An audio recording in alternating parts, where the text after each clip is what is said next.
ஆங்கிலேயர் ஆதிக்கத்தை எதிர்த்து இந்த நாடு விடுதலை பெற வேண்டுமென வாளேந்தி போராடியவர்கள் தமிழ்நாட்டு மன்னர்களும் வீரர்களும் தான்.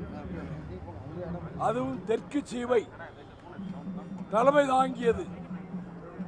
மாமன்னர் நெல்கட்டுஞ்சேவல் பூலித்தேவர் களக்காடு போர்க்களத்திலும் வாசுதேவநல்லூர் போர்க்களத்திலும் பிரிட்டிஷ் படைகளை தோற்கடித்தார்.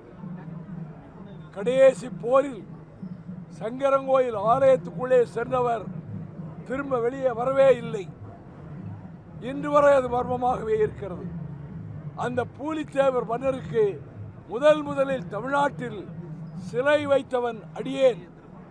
நானும் என் தம்பி ரவிச்சந்திரனும் மணிமண்டபம் கட்டி பூலித்தேவர் சிலையை நாங்கள் நிறுவினோம்.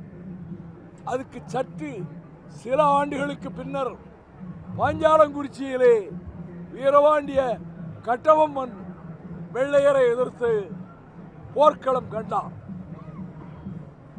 பீரங்கிகள் ஏராளமாக வந்து தாக்கியதில் அவர்கள் கோட்டையை விட்டு வெளியேற வேண்டிய நிலை ஏற்பட்டு புதுக்கோட்டை தொண்டைமானால் காட்டிக் கொடுக்கப்பட்டு கட்டபொம்மன் கயத்தாற்றிலே தூக்கிலிடப்பட்டார்.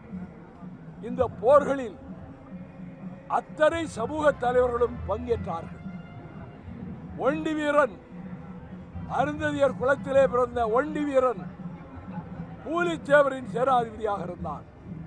வெண்ணி காலாடி, தேவேந்திர குல சமூகத்தைச் சேர்ந்த வெண்ணி காலாடி, அவன் குடல் கிளிபட்டு கீழே கிடந்த போது எடுத்து போட்டுக்கொண்டு யுத்தம் செய்தான். என் தம்பி என்று பூலித்தேவர் அடைத்துக் கொண்டார். கட்டபொம்மன் படையில் வீரன் வெள்ளையத்தேவனும் வீரன் சுந்தரலிங்கமும் ஒட்டிப்பகடையும் கட்டக்கற்பனும் இருந்து போரிட்டார்கள். அதே காலகட்டத்தை அடுத்துத்தான் கட்டாலங்குளத்திலே மாவீரன் அழகுமுத்துக்கோன் தோன்றினார். மற்ற மன்னர்களுக்கு ஏற்பட்ட முடிவை பற்றி அவர் கவலைப்படவில்லை. அவர் வெள்ளையரை எதிர்த்து, வெள்ளை படைகளை எதிர்த்து போர்க்களத்திலே தொடர்ந்து உறுதியாக நின்று கடைசியில் வீரங்கி வாயில் வைத்து சுடப்பட்டார். அந்த வீரன் அழகுமுத்துக்கோன் வீரம் செறிந்த வரலாறும் வெள்ளையரை எதிர்த்த வரலாறும், அதற்கு பின்னர் கப்பலோட்டிய தமிழன் பாபு சிதம்பரம் பிள்ளை வெள்ளையை எதிர்த்து சுதேசி கப்பல் கம்பெனி நடத்தினார். வாஞ்சிநாதன் மணியாச்சிலே ஆஸ்துரையை சுட்டுக் கொண்டான். அவன் செங்கோட்டையைச் சேர்ந்தவன். ஆக தென் மாவட்ட மக்கள், மன்னர்கள், பிறகு மருதுபாண்டியர்கள் சிவகங்கையிலே வெள்ளை எதிர்த்து போர்க்காலம் கண்டார்கள். முதலில் ஜெயித்தார்கள். 500 பேர் தூக்கிலிடப்பட்டார்கள்.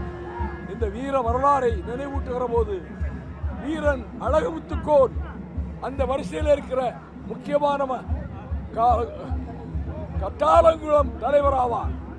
அவர் புகழ் வாழ்க.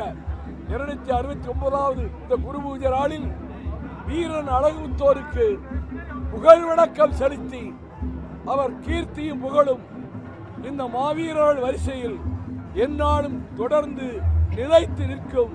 வாழ்க மாவீரன் மாமன்னன் அழகுமுத்துக்கோன் புகழ்.